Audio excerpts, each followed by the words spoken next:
Now, once a couple uncovers that each of their lifelong ambitions are aligned, making them partners in a grand pursuit, the problem then becomes how to actually work together towards that end.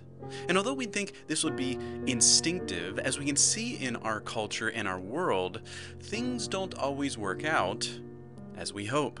So we must actually consider how to be a spouse. And we're going to need a picture for this, an example to give us perspective on how to actually work together as a man and a woman. To find this picture, we need to go back to the beginning of all things, and the two characters who made it all happen. Well, first obviously was God. He was there before there was any matter or time or space, but the other partner wasn't human beings.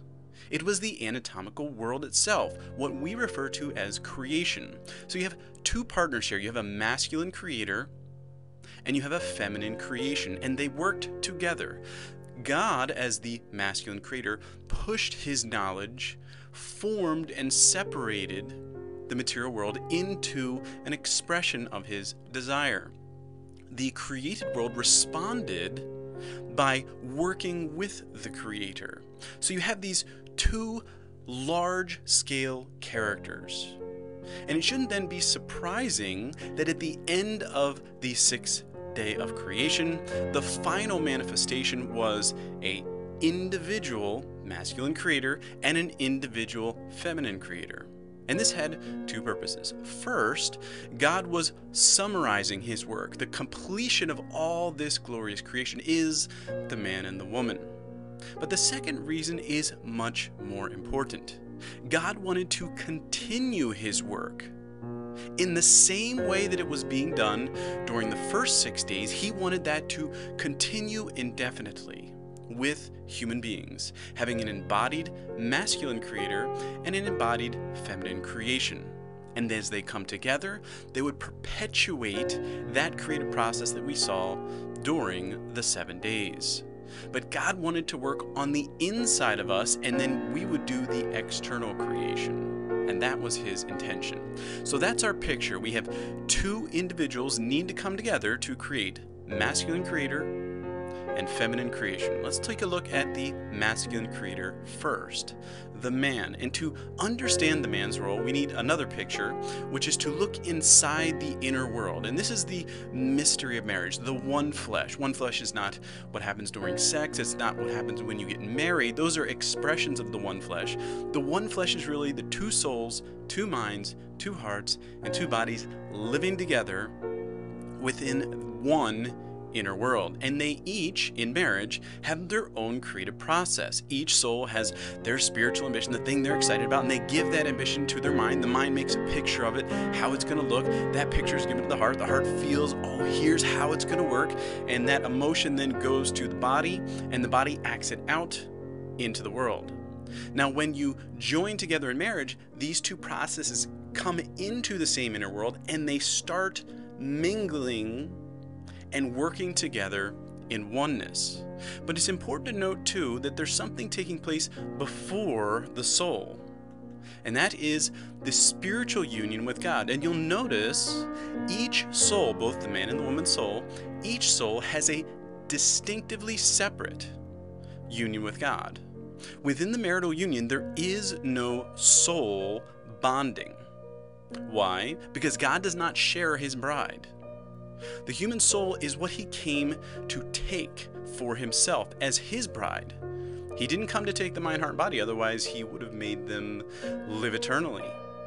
But he didn't. He's going to give a new mind, heart, and body to the soul that he has taken as his own. So in marriage, it's very important to keep separate. You can have mental union, emotional union, and physical union, but the soul union is for God alone. So for our purposes here, we're going to see that the upper line, the upper creative process there is the man's, and the line below that is the woman's.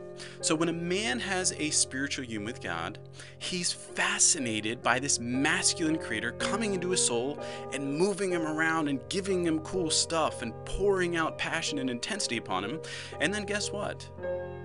Since he's a masculine embodied creator, he wants to do the same thing. So in his mind, heart, and body, he pushes and he gives and he exemplifies that strength the same way he experienced it with God. And he brings that to his wife mentally, emotionally, and physically in preparation for doing likewise in the world.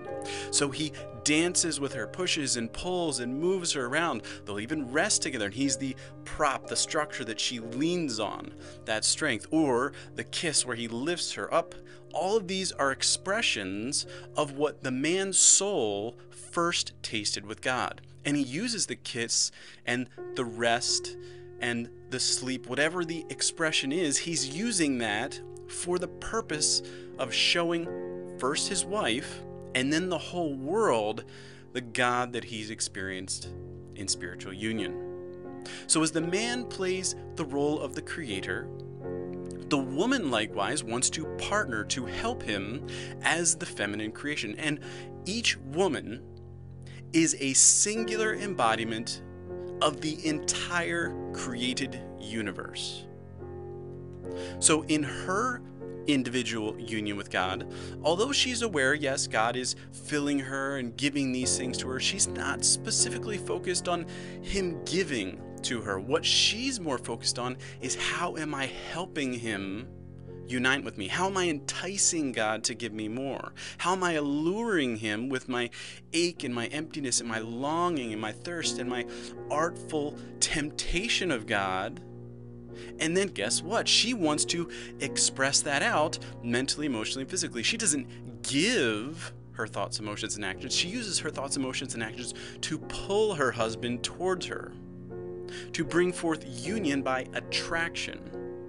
Because that's what every soul needs to be doing with God. And think of how valuable this is to her husband. Her husband's soul, yes, he's experiencing spiritual union with God, but he's focused on what God's doing, not what his soul's doing.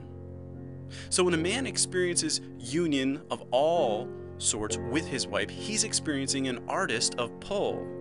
And that's so helpful to him as a soul, because then he could start using those pull-based skills like temptation and allure and beauty to entice God more intimately into his soul. And likewise, the woman is blessed by the man's aggression and his intensity to give, because that helps her understand where God is coming from more specifically. So both benefit each other in the mental, emotional, and physical displays of what each soul is focused upon in their union with God. And as that comes out, it makes this manifold expression of what's coming into the world. So the woman makes the man look. This is a very simple expression. The man's looking at the woman. This is allure in perhaps its simplest form, to notice the woman. And she wants to adorn herself with all the splendor and holistic beauty of the world to show that she's the embodiment of all creation. And when she's ready, she will pull him not simply to herself, but deeper into the whole of creation. Even though she's the summary of all life, she wants to take him into creation. She is creation, and she's his guide into creation. And she's doing all this because this is how she's experienced God. God comes to her soul because she's this limitless expanse of potentiality, and he wants to unite with her soul, and she entices him to unite with her soul, being the beauty, being the holistic summation. And she wants to express that mentally, emotionally, and physically with her husband.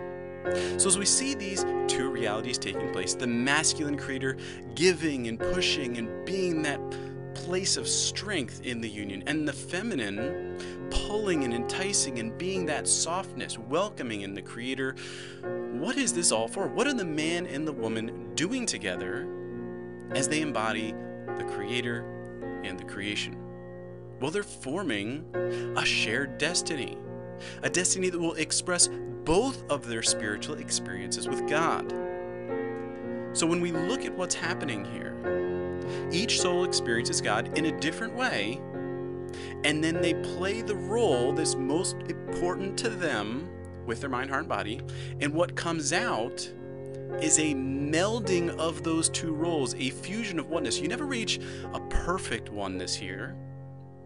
You're always working on it. You're always forging in your thoughts, emotions, and actions. The man learns how to really push more effectively, and as the woman learns to pull more effectively, and the destiny that they form together keeps expanding more and more and more. But you can't create anything without a masculine and a feminine. So the destiny isn't going to come about unless both characters are playing their role vividly. And the only way you can play that role vividly is by having the perfect model. And that's God in a spiritual union with your soul. So we see here that the man and the woman are on a micro scale, showing what God and creation did on a macro scale during the 7 days of creation. But at the same time, the marriage is building a unique world of a marriage, a family, and all those relationships and finances that come out of this union. It is a unique world, much like what God in creation did. So this process of spiritual union with God, developing your understanding of the character, the role you're playing as either a man or a woman, and then mentally, emotionally, and physically learning how to partner with a creator or creation, depending if you're a man or woman. You've got to partner with your spouse. That union between the two of you allows you to express what you're experiencing with God. And what comes out isn't spiritual.